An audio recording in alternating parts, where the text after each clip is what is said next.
ഇനി പരിശുദ്ധി ഒരു ദിനചര്യയാക്കൂ.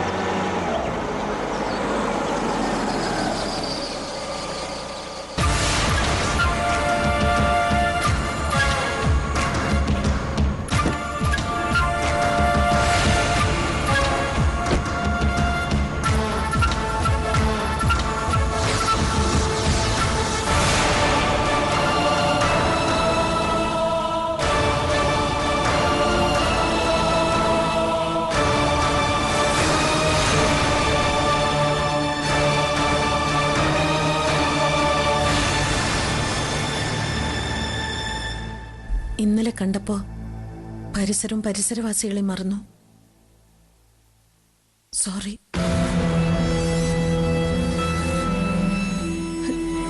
ഇന്ന് ശാന്തമായി താഴ്മയായി ചോദിക്ക, എന്റെ മോളെവിടെയാ?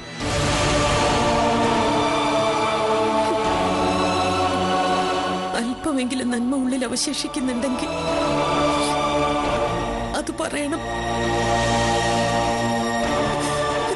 അവളെ ഒരു നോക്ക് കാണാനുള്ള അവസരം ഒരുക്കണം. എന്റെ പേരക്കുട്ടിയെ മാറോട് അടക്കി പിടിക്കാനുള്ള സാഹചര്യം ഒരുക്കണം. പറയുന്ന അനുസരിക്കാം, എല്ലാ ഡിമാൻഡും അംഗീകരിക്കാം. പക്ഷെ അതിന് പകരമായി തിരിച്ചെനിക്കൊരു ഉറപ്പ് തരണം. മകളോട് ആ സത്യം പറയില്ലെന്ന്. ശാലിനിയുടെ അമ്മ താനാണെന്ന് അവളെ അറിയിക്കില്ലെന്ന്. താൻ ഇനിയത് അവളോട് തുറന്നു പറയുമെന്ന് എനിക്കൊരു സംശയം, ഒരു ഭയം.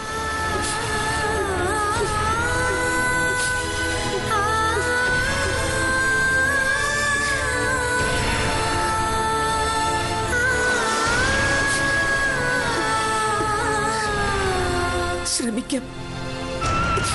ആ യാഥാർത്ഥ്യം അവളെ അറിയിക്കാതിരിക്കാൻ ഞാൻ ആവത് ശ്രമിക്കാം. ശ്രമിച്ചാൽ പോരാ, അത് പാലിക്കണം. എങ്കിലേ എനിക്ക് അമ്മയും മകളും തമ്മിലുള്ള കൂടിക്കാഴ്ച സാധ്യമാക്കാൻ പറ്റൂ. തന്റെ മനപ്രയാസം മാറ്റാൻ കഴിയൂ. ശരി, ഞാൻ പറയില്ല. എന്റെ മകളാണ് ശാലിനി എന്ന്. ആ സത്യം അവൾ അറിഞ്ഞതുകൊണ്ടും തനിക്ക് ദോഷമല്ലാതെ ഗുണമൊന്നും ഉണ്ടാവില്ല. മകൾ അമ്മയെ കാണുമെന്ന് എപ്പോഴും വാശി പിടിച്ചാൽ, നിങ്ങൾ എന്നും ഒന്നിച്ചു നിൽക്കാൻ ആഗ്രഹിച്ചാൽ, അത് തന്റെ കുടുംബജീവിതത്തെ തന്നെയാവും ബാധിക്കുക.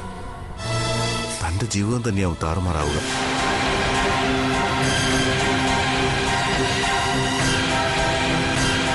ഞാൻ അമ്മയെ മകൾക്കരികിലെത്തിക്കാം. നിയന്ത്രണം വിട്ട് തന്ന വാക്ക് തെറ്റിക്കരുത്. വാക്ക് തെറ്റിക്കുന്നതും സമയം സന്ദർഭവും അനുസരിച്ച് കാലുമാറുന്നതും ഞാനല്ല. ആണോ?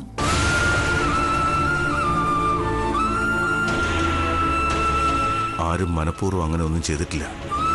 അതെനിക്ക് മാത്രം അറിയാവുന്ന സത്യം. ഏതായാലും മകളുടെ അരിയിലേക്കുള്ള തന്റെ വരവിനെപ്പറ്റി എനിക്ക് ഒരാളോടുകൂടി ചർച്ച ചെയ്യാനുണ്ട്. അതിനുശേഷം വിളിക്കാം. അപ്പോ ഇന്ന് എന്നെ അവളുടെ അടുത്ത് എത്തിക്കില്ല? ഇത്രയും കാത്തിരുന്ന അമ്മയ്ക്ക് കുറച്ചുകൂടി ആവാം. ഉടനെ ഞാൻ വിളിക്കാം, ഇന്ന് തന്നെ.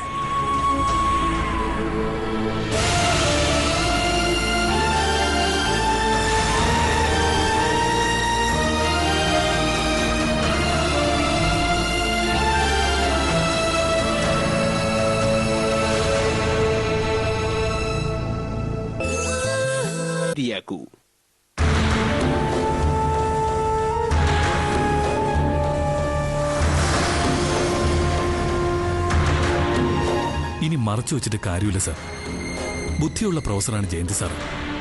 സാറിനെ കണ്ടെത്തിയതുപോലെ അവര് ശാലിനിയുടെ അരിയിലേക്കും വരും. അതിനി അവർക്ക് കഴിയുകയും ചെയ്യും. ആ നിലയ്ക്ക് ഇനി അവരെ ഇവിടെ എത്തിക്കാതിരുന്നിട്ട് കാര്യമില്ല. ഭയമാണ് എനിക്ക് ജയന്തി. ശാലിനിയെ കണ്ട ശേഷം അവളുടെ പ്രതികരണം എന്താകുമെന്ന് പറയാൻ പറ്റില്ല.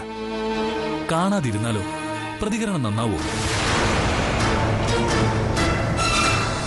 സാറിനെ കണ്ടതുകൊണ്ട് ശാലിനി മോളും ജീവനോടുണ്ടെന്ന് ആ അമ്മ ഉറപ്പിച്ചു കഴിഞ്ഞു. ആ ഉറപ്പ് നമ്മളൊക്കെ കൊടുത്തും കഴിഞ്ഞു. ആ നിലയ്ക്ക് ഇനിയും വിലക്കേറിപ്പെടുത്തിയ സ്വന്തം കുടുംബത്തിലുള്ളവരെ പോലും ജയന്തി സാർ ശ്വാസം മുട്ടിക്കും. അത് അവിടെയുള്ളവരുടെ സംശയം ബലപ്പെടുത്തുകയും ചെയ്യും. അല്ലെങ്കിൽ തന്നെ ഇപ്പോ സംശയത്തിന് നിഴല്ല ആ അമ്മയുടെ ജീവിതം.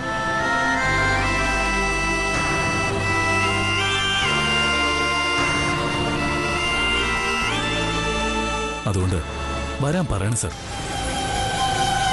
ശാലിനെ കാണാനുള്ള അവസരം ഇനിയും ജയന്തി സാറിന് നിഷേധിക്കുന്നത് നന്ദികേടാണ്, നീതിക്ക് നിരക്കാത്ത പ്രവൃത്തിയാണ്. എന്റെ മരുമകന്റെ വാക്കുകൾ ഞാൻ കേൾക്കാം. പക്ഷേ ഈ കൂടിക്കാഴ്ച കൊണ്ട് എന്റെ മകളെ എനിക്ക് നഷ്ടപ്പെടരുത്. അങ്ങനെ ഉണ്ടാവില്ലെന്ന് അയാൾ പറഞ്ഞുവെങ്കിലും എനിക്ക് ആശങ്കയുണ്ട്, നെഞ്ചിടിപ്പും. ആശ്രയിക്കാൻ ഒരുപാട് ആൾക്കാർ ചുറ്റിനുമുള്ള അമ്മയാണ് ജയന്തി. എന്നാൽ ഈ അച്ഛന് അവള് മാത്രമേ ഉള്ളൂ.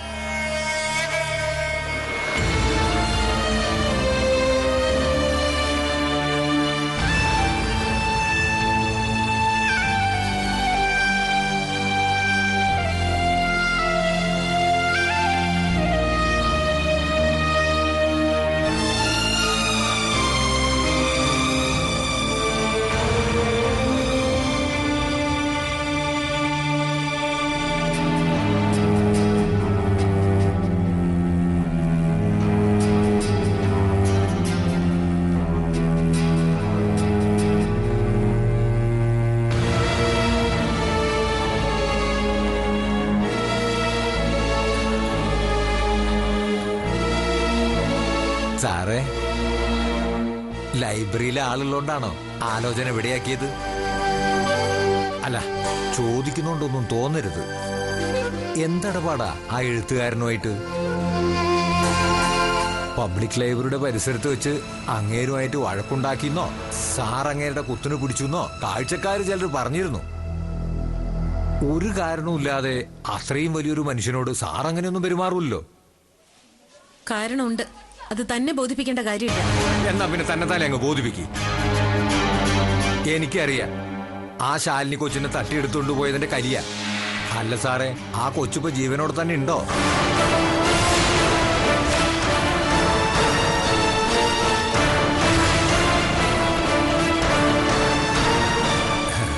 അല്ല, വിവരമൊന്നും അറിയില്ല, അതുകൊണ്ട് ചോദിച്ചതാ. കൊല്ലടോ, കൊല്ല്. വെറുതെ അങ്ങനെ ഒരു കഥയും താൻ തന്നെ സൃഷ്ടിക്ക്. കുറച്ചു നാളത്തേക്ക് മനഃശാന്തി കിട്ടുമല്ലോ. ആൾക്കാരെ കൊന്നിട്ടുള്ള മനഃശാന്തി ഒന്നും എനിക്ക് വേണ്ട. ആ കൊച്ച ആരോഗ്യത്തോടെ ആരോഗ്യമുള്ള കുഞ്ഞിനെ പ്രസവിച്ച് 100 ആണ്ട് ജീവിക്കട്ടെ. അല്ല, മോള് പോയത് പിന്നെ കുടുംബത്തിൽ സമാധാനം തന്നെയാണല്ലോ അല്ലേ? വിവരങ്ങൾ അറിയാതെ വീർപ്പുമുട്ടുക ദ്രോഹി. എന്തെങ്കിലും കിട്ടിയിട്ട് വേണം അടുത്ത കളി തുടങ്ങാൻ.